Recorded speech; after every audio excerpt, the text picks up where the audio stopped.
Kevin, la marâtre, prépare un plat bien fourni de riz avec une grosse viande qu'elle dépose soigneusement devant son fils unique, Junior. Dehors, assise devant la maison, sa belle-fille l'enfant du même père mais d'une autre mère reçoit seulement 2 morceaux de pain sec et un sachet d'eau, déposés brutalement sur ses genoux. Kevin, furieuse, s'écrie « Voilà ta nourriture pour toute la journée. Et surtout, ne pose pas tes yeux de sorcière sur la viande de mon fils. » Alors qu'elle s'apprête à rentrer, Junior l'interpelle « Maman, pourquoi tu n'as pas servi la même nourriture à ma sœur ?» Kevin lui caresse la tête et répond sèchement « Ne t'inquiète pas, mon fils. Tu es mon unique sang, elle n'est qu'une étrangère dans cette maison.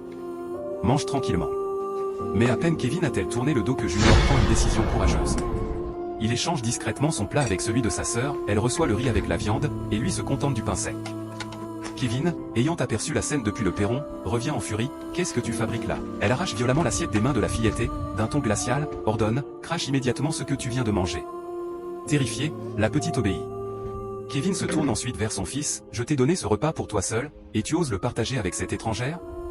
Assieds-toi et mange, je ne veux plus te voir faire ça. » Mais Junior, déterminé, se lève et répond « Si tu refuses que je partage avec ma sœur, alors personne ne mangera. » Il saisit son assiette, jette la viande par terre et renverse tout le riz. Sous le choc, Kevin se met à hurler sur son fils, folle de rage.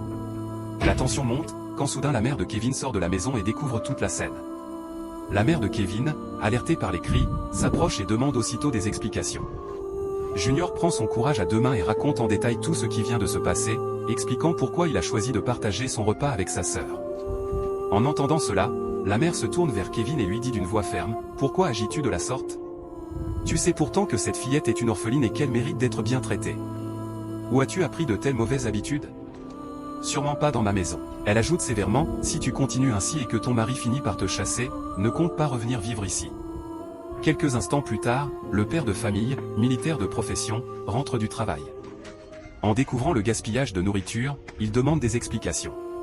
Kevin tente aussitôt de se justifier avec un faux récit. Mais Junior, avec intelligence et clarté, prend la parole à son tour et raconte la vérité à son père. Le militaire, choqué et furieux, se tourne vers sa femme et tonne « Que ce soit la première et la dernière fois que j'entends une telle histoire dans ma maison. » Il enchaîne d'une voix ferme, va immédiatement dans la cuisine et sert la nourriture équitablement. « Je veux que chacun ait sa part, avec de la viande sur les 2 plats. » Kevin, bouillante de colère, rentre dans la maison en traînant les pieds. Après quelques mots réconfortants échangés avec ses enfants, le père referme la porte derrière lui. Que Dieu veille sur nous et nos enfants afin que personne ne les maltraite en notre absence. Crois-le et écris Amen dans les commentaires. N'oublie pas de t'abonner et de partager la vidéo au maximum.